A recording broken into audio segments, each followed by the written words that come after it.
when we are when we are helping somebody that is dealing with domestic violence.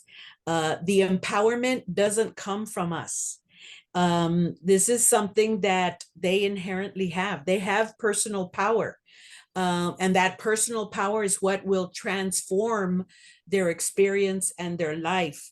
What's happening is that that power is being channeled into dealing with somebody who's being violent towards them. And so the power is there. We just have to help them redirect that power. Okay. One of my main operating principles, for my whole career of 43 years of working in this area is that the people that I serve, the way that I look at them is that you are my other me.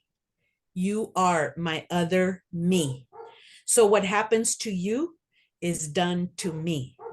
And so this sets up this opportunity of reflection, right? Or to approach, the people that I serve with that kind of a concept, right? And I say those that I serve because well, it's very much on purpose, because it's real easy to refer to them as my clients. They are not my clients. I do not own them. Okay. And I really, try to stay away from that whole concept of, them being mine. No, we need to steer clear from those kinds of concepts and that way of thinking, because they're their own person. They're their own, helper. They're their own, they have their own personal power, and it's important for us to recognize that, right? In our culture, we call that, when somebody, treats us that way, as something like less than you, we call that the patrona mentality, the boss, the jefe, the one that controls and dominates. And that's not who you want to be when you're working in the realm of intervening in family violence. Okay. We need to treat those that we serve as our equals, right? And so language does play a very big, important part in the work that we do to intervene. And just the way that I also think about it is, I'm the founder, one of the founders of the Peace Initiative. And how would it look if I went around the city saying things like, we're going to attack the problem of domestic violence with all the weapons at our disposal? That just wouldn't look well. It wouldn't sound well. And, if I'm going to be about peacemaking, then my language has to reflect that. Okay.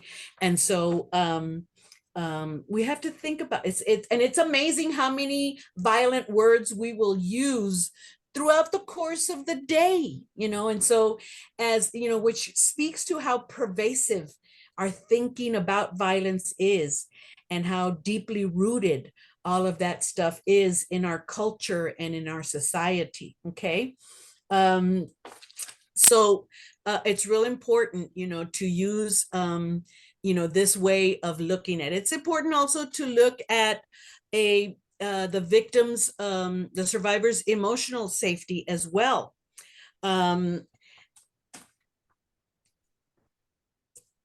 As a servant leader in this area, we got to be plugged into their feelings of fear, to their feelings of vulnerability, to their injuries, right? Their fear for their children and the safety and the well-being of their children.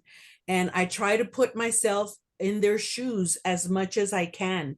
This is a skill that's not easy to acquire, because it requires balance, right? It requires a good amount of balance between my capacity to intervene effectively and remaining in touch with all that they are carrying, right?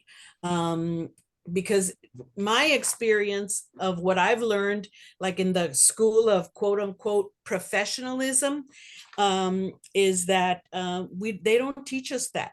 in school of professionalism, right?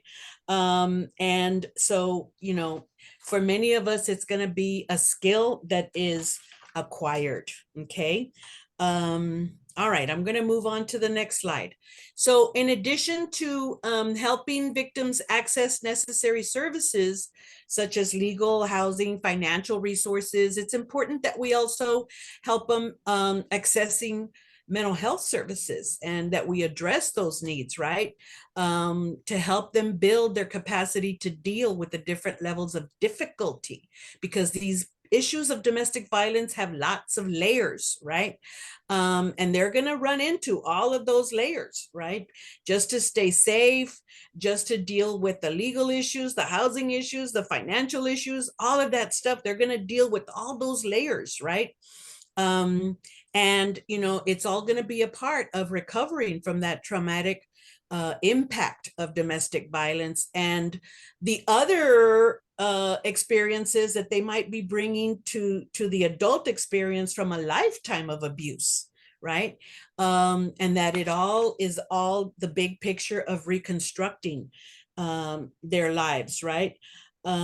This can be very challenging because the services may exist in our community, but it's not a given that they will automatically be able to access them. Or they may be confronted with unforeseen eligibility requirements, right? Which add to the stress, add to the crisis, add to the hope of impending change, and adds to the, you know, whether or not the remedies are going to work, and the remedies are going to be there. And so we've got to, you know, be able to recognize all of that as well. Okay. So ultimately, we want survivors of domestic violence to have access to services in an environment that is inclusive, an environment that is welcoming, that is destigmatizing, and that is non-re-traumatizing. It's so easy to fall into a trap of re-victimizing the people we serve, right? And, you know, this plugs into how we as a city and a county and a community demonstrate that we're ready to receive them into our service delivery arena, right? So instead of asking, well, why doesn't she just leave? Or why is she acting like that? You know, I can't tell you how many times it just makes me cringe, you know, when people say things like, well, I offered to help her, but she said no. You know, she didn't need my help. Or she, you know, she's been very manipulative, you know, and it's like all of those things are, you know, strategies and tactics that people have to learn in order to survive. And it's so easy for us to fall into a trap of condemning rather than trying to figure out, well, why am I getting this kind of a response? Where is that coming from, right? And we need to also ask ourselves, what is it in my community that keeps a survivor trapped in a situation of abuse, right? We have to recognize that this is a public health problem. If you get a chance, you know, please look up, what does it mean when something gets designated as a public health problem? Okay.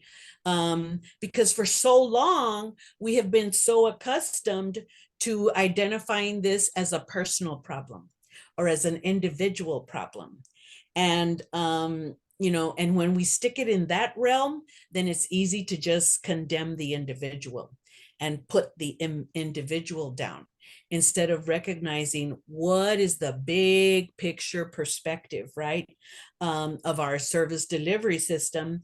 And then, is there something I can do to help do the systemic change work, you know, that will better our service delivery system to make it more welcoming and more understanding of a person's experience of domestic violence, right?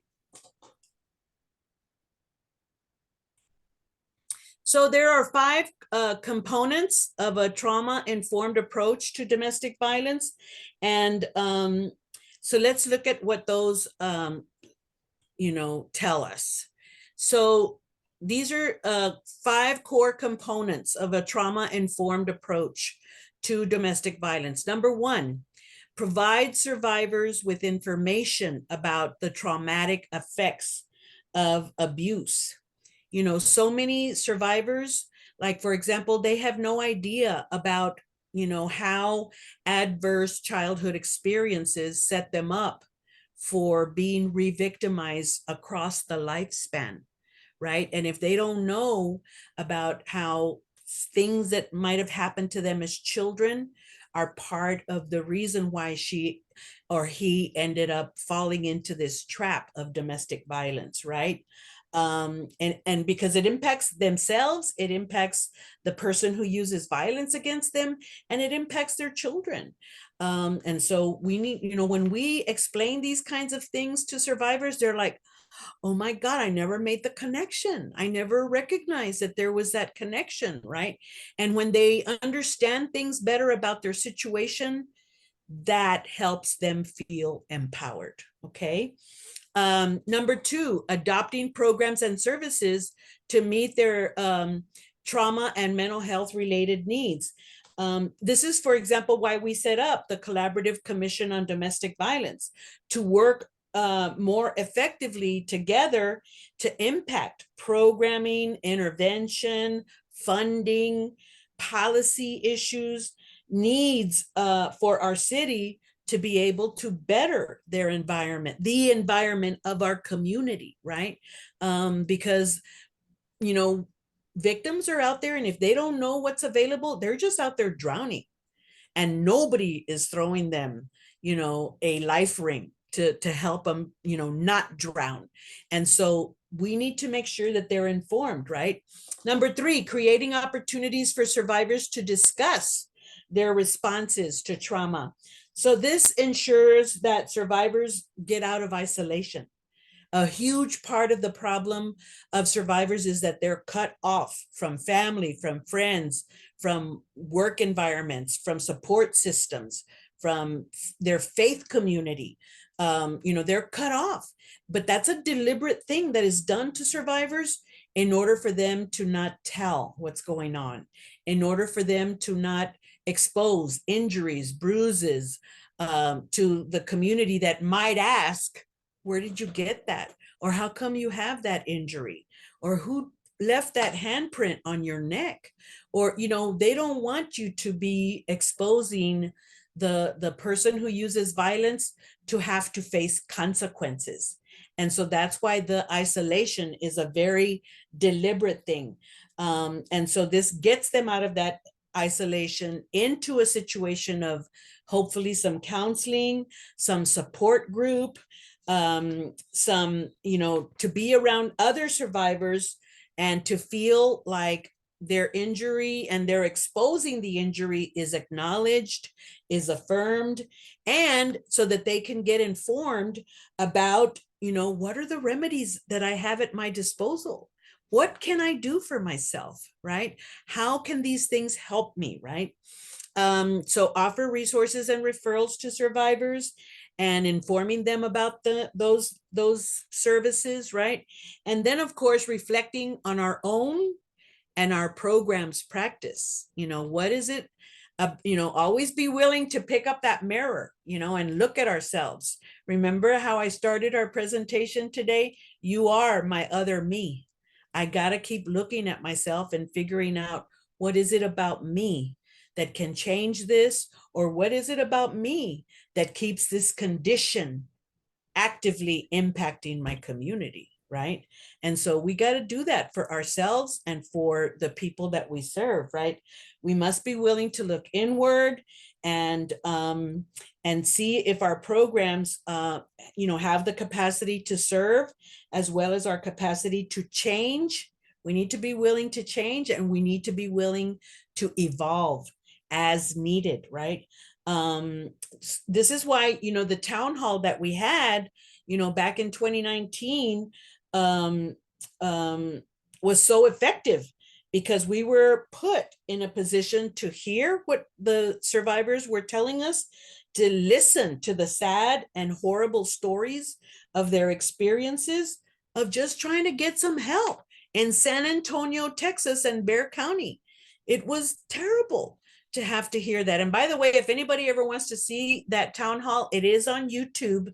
Just look up, town hall on domestic violence, San Antonio, and you can see what that, that was a transformational experience for the leadership of this community to look at itself and to, have to do something, to have to respond. Okay. Patricia, right. can I break in just a moment here? Of course. There's two things in the chat that I want to pull out. One is from Sam and the other is from Rose, and they both have to do with educating the larger public. Sam points out kind of the difference between trauma-informed care versus tough love. And I know that I grew up in the environment of the tough love, which is the shaming and the blaming. So yeah. I'm wondering if Sam wants to speak to that, or kind of reinforce what you've already presented, and I think that'll lend very nicely to Rose's comment in terms of not re-traumatizing, because the tough love would be an example of re-traumatization. Yeah, I would agree with that. It and what Rose says is also very important, educating on stigma, and because we don't talk about that stuff enough. And it's again, it's so easy to fall into the trap of looking at the personal, looking at the individual, because that's where we come from. That has been our modus operandi forever, is to keep looking at well, what's wrong with her that they hit her, or what's wrong with her that she stays, or what's wrong with her that she defends him. It's so easy to fall into that trap. When a survivor of domestic violence defends their abuser, the person who uses violence against them, they do it because that's a survival mechanism. They do it because they know they must, especially if the person is there in front of them. Because if they don't, then what's going to happen after you're no longer around is that they're going to have to pay the price for not having defended them. And so, while it seems crazy to us for them to defend the person who abuses them, the truth is that they have to do that in order to stay alive. And so, when you're in that situation, it seems crazy to us, but there is nothing logical about family violence, about domestic violence, about relationship violence, dating, but there is nothing logical. We try to make sense of it, but we're not going to be able to.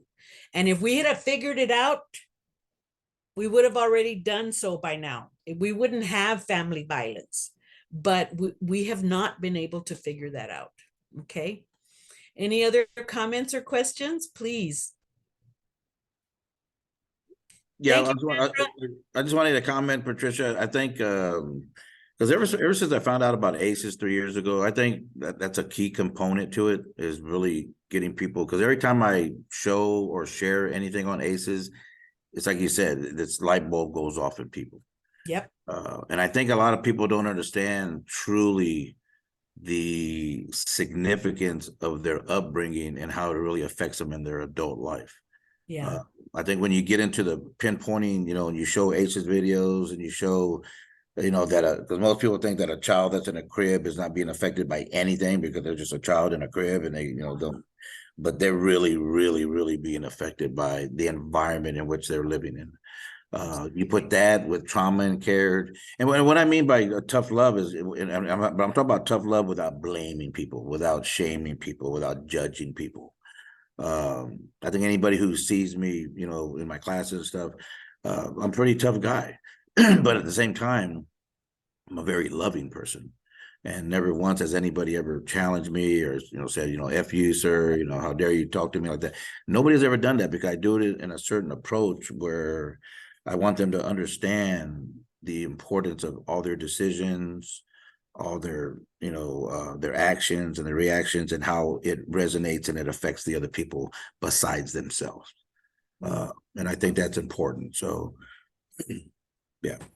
Yeah, it really is. And, I always remember the one time when I was doing a session for a class of inmates at the Bexar County Jail. And this young guy, he saw this video that I had shown them on adverse childhood experiences. And he afterwards he just stood up, and the look on his face was like, oh my God. And he said, he goes, this is what they did to me. This is what they did to me, and then, he like hung his head in shame. And then he said, and this is what I'm doing to my children. So he like totally made the whole Connection. yes, between the 3 generations. Yep. And he was like, I can't keep doing this to my children because they're going to end up like me, here in jail, and I'm like, how old are you? And he goes, I'm 22. And I'm like, well, you're young enough to where you have plenty of time to make change. Yep. You have plenty of time to make change. And now that you understand this, you're in a position to decide to be different, and to offer your children, another way of life and another way of living. Yeah, that's beautiful when they come and have this epiphany. Yes. That hits them, and all of a sudden it's like, all right, now I know what I need to do, or at least, take an approach to a different way of doing things. Miss Tia has a question or a comment. Go ahead, Tia. Hello, everybody. Hey, Patricia, you did an amazing presentation. Thank you so much. Thank you so much, Sam. Today is Mental Health Awareness Day, and I was at Northeast Middle School today, talking to them. But it's just so funny, like the things that you're saying. Not saying that it's funny; it's just something that we say. But it's just funny how we equate everything. Just like you said, like we always say, because of our teachings from the things that have happened in domestic violence, that it takes 7 times, right? That also goes for children. They go through those same things that their parents go through. I had a 14-year-old that I'm actually still dealing with, and she's going through an immense amount of trauma, and thinking that love, is supposed to hurt. And what do we teach? Love should not hurt. That's right. And when we talk to her, it's like she's saying that she knows, but what does she do? She goes back. And then as soon as we take her out of the situation to secure her in a better situation, what does she do? She goes back because she doesn't understand. She only knows what she's been taught. And what she's been taught is that regardless of what is going on, this is what love looks like. And we try to explain to her, just like you said, through love. Like we have like that hard exterior, because we're monster moms, so we have the hard exterior, but it's just a play on words just to let them know how much we love. We love hard.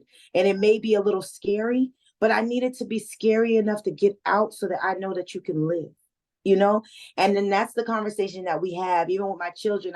I think it's so funny that they actually are listening to me. So when they go and talk to their friends, she's saying the same things that I would say, and I don't even need to say it, So her friend is like, Miss T, I'm going to try my best. I'm really trying, but I don't want her to feel like she has to answer to me. I just want her to be safe, So like throughout this transition, we've been going through this since like about January, and we're still in the midst. The abuse is still there, and everything has been done that you can possibly think of. But in her mind, she still keeps going back. The police are called, CPS is called. She keeps going back. So it's just like giving love and filling their heart with love and continue to just build that with them, because while we're building that love within them, after a while it's going to shine through, right? And then after a while they're going to realize how important they are, and they're going to stop going back. Yes, they are going to stop going back. And you know, they've got to recognize, a lot of times they still think that they can change this person, you know, that their love can change Right. this person. Right. And the thing is that the only person that can change that person is themselves, Right. not anything that we do, not anything that we say. You know, they're the only ones that have to commit to change. But at this point, you know, why would that person change? Because, you know, anyway, she keeps going back. So there's nothing wrong with them, according to them, right? You know, Right. And that's what they feel. That's Mhm. what he feels when he Yeah. talks to me. Oh, I'm sorry, ma'am. I didn't mean to do that. I was pushing her back, but pushing her back doesn't mean bruises on her neck, face, arms, legs. No. That's not pushing her back, you know, that's not love. And I'm explaining to him, thinking that I can speak to both of them. And he's playing, you know, he's playing on me because he's saying he understands and, you know, I'm sorry. But as soon as she gets back, does the same thing again, Yeah. you know, Okay. and I just pray that she understands that this is not healthy. It's not okay. Yeah. You know, I've been through Well, this. and that Thank- she's in a situation of danger. And if she does have bruises on her neck and she's being strangled, then she is in grave danger. I mean, like the lethality level in her case is situation like bad. Like 10, 20. Yes, because when people get strangled, and they stay with somebody who strangles them, in the vast majority of those cases, Tia, they end up dead. And so, I try to explain that to her. I explained it to her mother. Her mother's just like, I don't know what else to do to you, like in tears. I don't know what else to do. I've called everybody to help me. mhm. And they just will not get her out that house. Or she'll just say she's not there. Yeah, And she's she doesn't answer the door. gonna stay very close.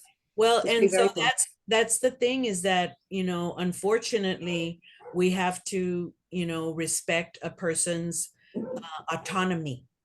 Right. And she has to decide when it's time for her to move on, and only she can decide that. That's another thing that I think that it's real hard for us, is to accept their autonomy, even though we from the outside can see how dangerous their situation is. They're the only ones that can decide if, when, and how they're going to leave. And we, you know, and it's not our job to tell them, you need to get out. That's right. You can just say, you know, what I've seen from your situation tells me that you're in a situation of, you know, danger of being murdered. And, you know, this is something that you need to think about when figuring out what's going to happen to you and what's going to happen to your children. And because people who get strangled, and if you get strangled to the point where you lose consciousness, then you are in grave danger. I mean, like, it's a huge red flag. I Okay. told her, just know that whenever you call, we will be there.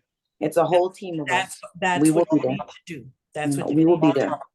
Patricia, And- do we have time for one more question from Yeah. Rose? She has Yeah, I was her gonna hand ask up. that, yes. Yes. Yes. Rose? Rose?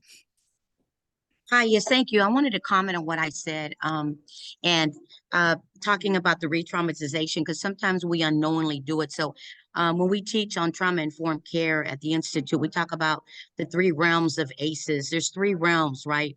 Because sometimes we unknowingly re-traumatize.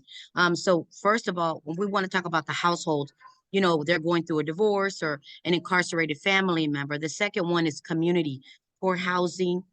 You know, they're going through some type of poverty, racism, and then the environment, the pandemic, climate crisis. And then on top of that, they got ACEs, right? So it's Yeah. all toxic stress. So it's sometimes the way they react, you know, they're not just acting like Patricia says, but all of these stresses is toxic stress. So we Yes. have to break it down at Big Mama Safe House. When we teach, we break it down in the community. We're boots on the ground in the community and really talking at a, you know, the language that we use, our trauma-informed care language, we're very careful with that. You know, we don't want to offend anybody. Sometimes they come in angry. They're already offended. And Mhm. so we have to watch how we talk to them, but we want to really meet them where they're at. So when I talk about stigma, I grew up in a domestic violence home. So Mhm. whatever went on in my house, we weren't allowed to talk about it. We weren't even allowed to share it. And don't you dare talk to the police. The Yeah. police is bad news, right? Yeah. That's the boogeyman.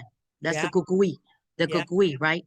And so growing up in that domestic violence world, to be quiet, only Mhm. speak when you're, that right there was re-traumatizing. So this is what we're Yes. still dealing with,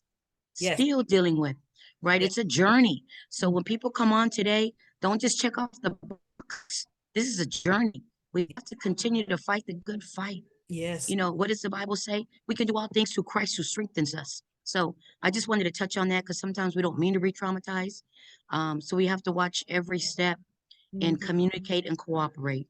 So Yes. that's all I wanted to say. Thank you. Rose, thank you so much. That's so important. Everything that you said.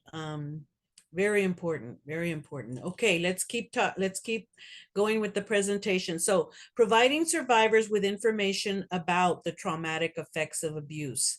So it's real important that we you know, discuss the link between lifetime trauma, domestic violence, and mental health. When I worked at the Bexar County Jail with the women inmates, and 99% of the women inmates had experienced traumatic things in their childhood, like 99%, right? And you could probably easily say 100. But they did not make the connections between all of their childhood experiences and their addictions, and the situations that led them to this life of crime, to substance abuse, to addiction. They just did not make the connections. They had no idea that there was something, that there had been like a setup, right, in their childhood, right? Discuss some of the common emotional or mental health effects of domestic violence and ways that these responses can interfere with accessing safety, with processing information, with remembering details. When I'm talking to somebody like on a crisis call, it's I always tell them, please get a little notebook and get a pen and write down everything that I'm telling you. My name is Patricia Castillo. My title is Executive Director of the Peace Initiative. This is my phone number. This is my email address. And write down what I'm going to tell you, because they don't think about the fact that when you're in crisis, things fly through your brain like in milliseconds, and you're not thinking about, you're telling yourself, oh, I'll remember. You don't remember when you're in crisis. You don't remember. And the other thing that happens to people that are in crisis is that they don't sleep. And if we don't sleep, then we're not in a condition for having clarity in our brain to think and to make decisions, especially during a time like this when you're going to make life-changing decisions. And so you're going to need to be clear. And battered women, victims of domestic violence, they sleep in spurts. They sleep 5 minutes here, 10 minutes there, an hour over here, a couple of hours over there, whenever they get a chance, because they're too busy being hyper vigilant, because they have to be hyper vigilant. And when you operate out of constant crisis and hypervigilance, you're exhausted. You're exhausted, and you cannot make clear decisions. And so I always talk to them about these things. And more often than not, the women start crying and they tell me, how did you know I was exhausted? How did you know I haven't slept in 3 days? How did you know? And I'm like, because I know this is the way it is, because you're the person who's victimizing you doesn't want you to be rested and clear and able to defend yourself. They want you to be beat down. They want you to be on the floor so that you won't stand up to them, so that you won't resist what they're trying to do to you. And so, you have to think about all of these things, and plus when they're writing things down, it gives them like a sense of control over their life. You know, like I can always go back to that little notebook and look up that woman's name and her phone number and call her back if I need to.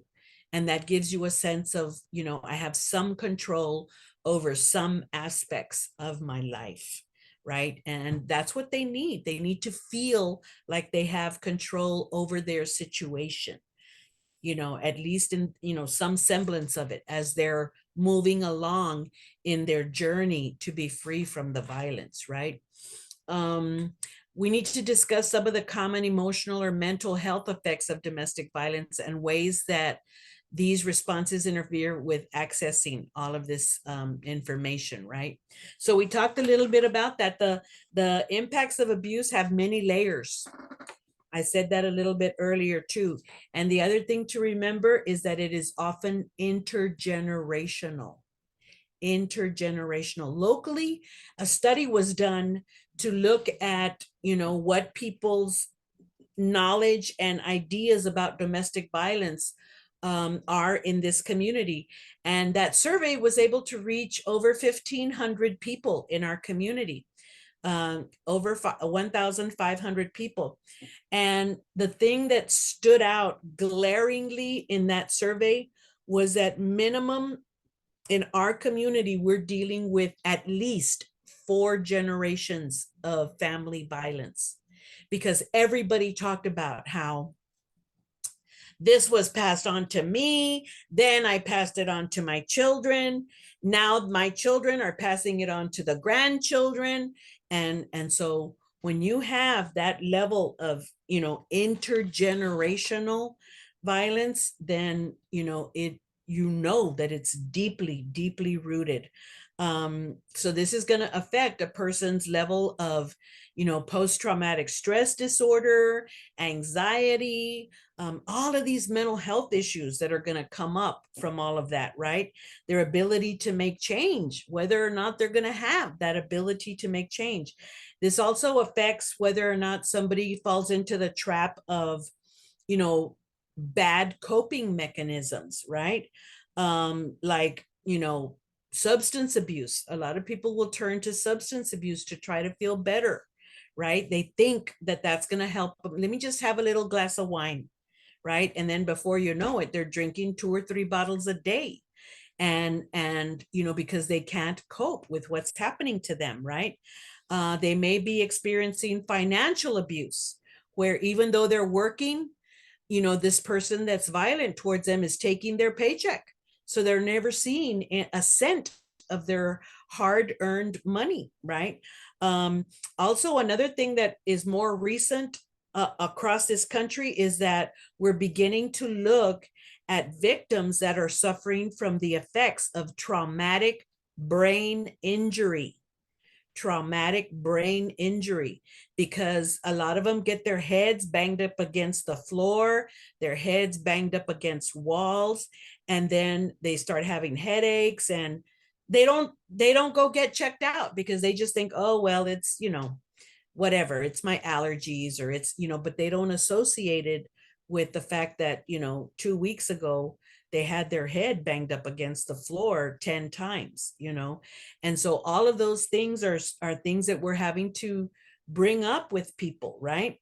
And then of course we talked already a little bit about strangulation. That is very, very, very big red flag. If anybody tells you anything about so and so choked me, or so and so was strangling me, you know, your next question has to be, where did you lose consciousness? Did you lose, you know, did you black out? Because if they did, then that person is really in a high risk, high level of danger, and they need to get professional help from law enforcement, from the shelter, from somewhere to get to safety, because they're in a high level of danger of being murdered. Okay. All right. Any questions or comments? How are we doing? We got a couple of more slides to go through. So, you know, we gotta provide survivors with information about the traumatic effects of the abuse, how it can disrupt your ability to trust, your ability to manage your feelings, how it affects the ways we feel about other people, ourselves, and the world. Discuss things that abusers may do to make their partner feel crazy, right? This is so common to keep you off balance, this whole process of gaslighting, of using, I don't have time to go into coercive control, but there's lots of information on the internet about coercive control. And, this is something that's very common and being used a lot by people who use violence. The entrenchment of what we call familismo. In our culture, it's like you save the family at any and all costs. So many, people that gets like beat into your head that, family comes first. And so, if you're going to complain about being abused, then you're messing the family up, if you're complaining of abuse. And so, some families expect you to put up with stuff, even to the point of self-sacrificing yourself. Okay. And this is not good. This is not good, right? Because, those kind of expectations are very unfair and very damaging to the people who are trying to uphold those expectations, right? And then, of course, you have situations where religion is being used to control and manipulate the victim, right? The whole time I was working in the battered women's shelter from 1982 to 1985,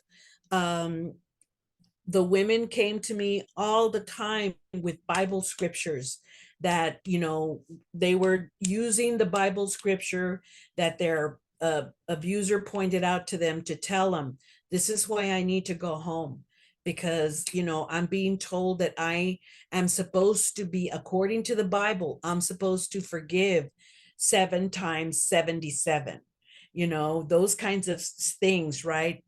And so, make sure that we really look at how, those distorted interpretations of the Bible, that are used to dominate, to control, to abuse another person are distorted, and we must challenge that, right? As faith leaders.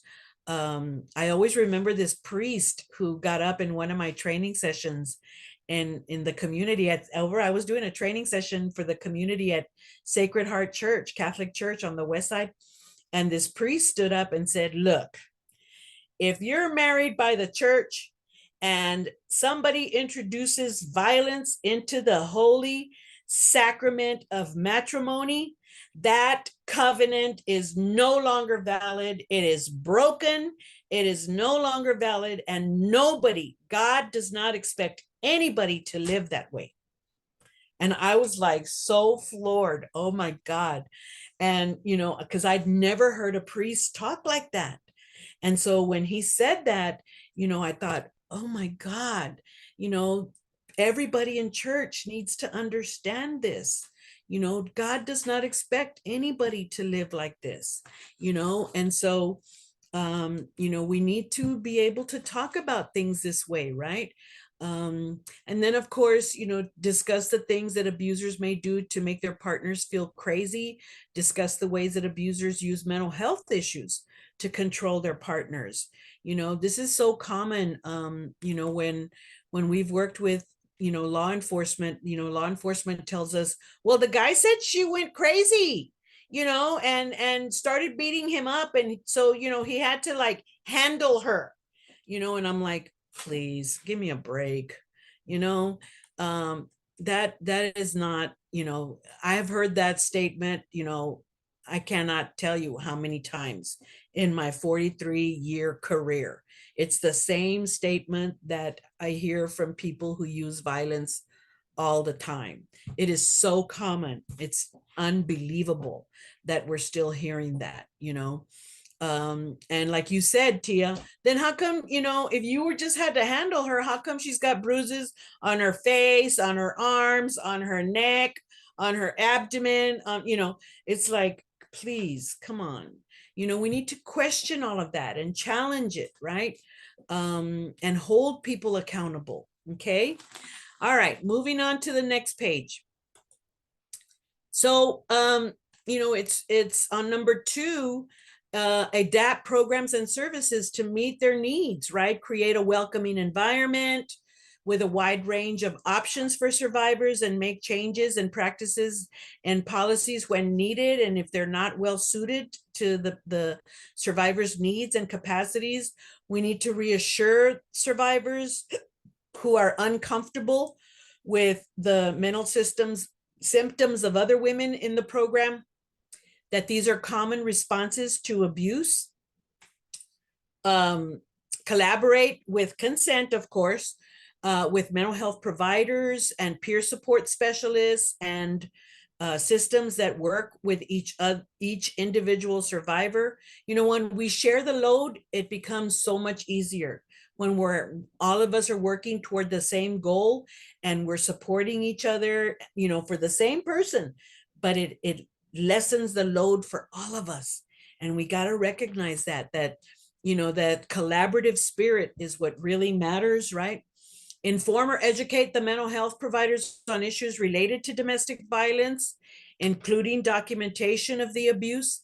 You know, so many victims, you know, never got to call the police, never got to make, you know, whatever reports, you know, but they would tell their boss, and their boss would keep a running record of everything that this victim would tell them, right?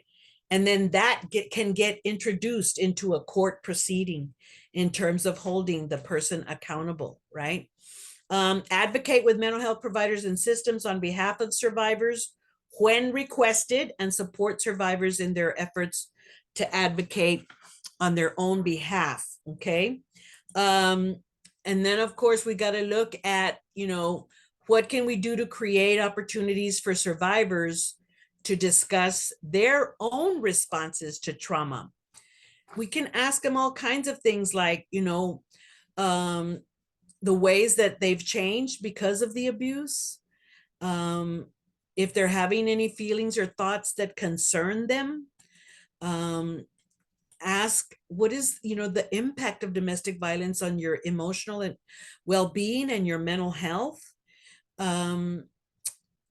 Talk about the role of culture, community, and spirituality in her life.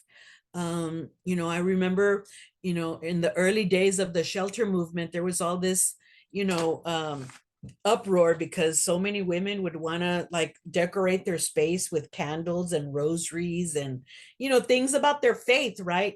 And a lot of people would not felt uncomfortable with that, and so there would be, you know, like drama over it, right? But you know, some people, the only way they survive is through their faith and through their spirituality, you know. And so I am of the belief that we need to begin where the person is, you know, and if faith and spirituality is sustaining them and holding them up and guiding them and being used in a way that's helpful to them, then let's incorporate it, right? Talk with them about their own emotional responses to abuse that can affect how she responds to her children, and other strategies for noticing and addressing these concerns. You know, oftentimes we see women who, you know, victims who are battered, that they will, you know, turn around and beat on their kids too. You know, so there you see how the violence gets promoted and passed on, you know. And so like in the shelter, we never allowed for corporal punishment. And when we would explain to the women why they couldn't spank their children or hit their children or pinch their children or pull their hair, you know, we would say, this is the same behavior that gets used against you. You know, why and you know how it makes you feel, so why would you want to do that to your children? You know, and so when we were able to explain those kinds of things to victims, then they could understand, you know, that whole intergenerational aspect of it, right? Ask if the person who uses violence against them interfered with past mental health treatment or medication, which is also very common. That happens all the time. They take away their pills. They don't let them go to counseling or therapy. Ask if she has any mental health concerns she'd like to talk about, including stuff about treatment, medications, hospitalizations, or past interactions with mental health providers or mental health systems. You know, sometimes they've had bad experiences with mental health systems, you know, and so our job is to connect them with something that works, something that is, you know, different, something that is newer, something that has evolved and does recognize ACEs and trauma and uses trauma informed care approaches. You know, we got to be willing to have these conversations with people, right? And then we also have to look at, you know, offering resources and referrals to survivors, discuss the process of healing from abuse and other trauma, you know, because it's about giving them a sense of hope, you know, that this isn't going to last forever, right? I love, you know, like for myself, when I see, you know, women posting on Facebook that I know that I've helped, and they're posting about their wedding or about how beautiful their relationship, their new relationship is going, or how, you know, pictures of their vacations with their new partners, or, you know, I just feel so good to be able to see progress and change and evolution and people doing well. You know, all of that is possible when we help people, you know, and support them as they get themselves out of these situations, right? We're not getting them out of it, they're getting themselves out of it, right? And then we've got to develop culturally relevant and community-based referrals and linkages. Like that's what they do at the Fatherhood Campaign and at the American Indians of Texas. You know, it's all culturally relevant. It's all based in, you know, where we come from, this land, this part of the country, this history. You know, they develop all of their interventions based on what we know about who we are as a people of this area. And so, you know, we've got to be willing to look at those options that are available to us, right? Let survivors know that if they're interested in accessing resources and services related to healing from abuse and other trauma, that we can help them do that, right? And then, of course, provide linkages to information or resources, you know, available to them, right? And I, on this last slide, create an environment with regular opportunities to reflect on our responses to each individual, you know, and how that affects them, and what those responses may reflect about our own experiences. We must reflect on the impact of the work that we're doing on our own life, you know, how we experience secondary trauma. We got to take care of ourselves while doing this work. We got to seek support and help and talk about this stuff and how it affects us. Do it either privately or with trusted others, including supervisors, peers, therapists, family, friends, etc. And then work with colleagues to recognize the ways in which tensions that arise from within the program, among the women receiving the services or among the program staff, can be related to staff feelings about reactions to trauma. Okay. And then, of course, develop ways to safely and respectfully address those issues that may arise.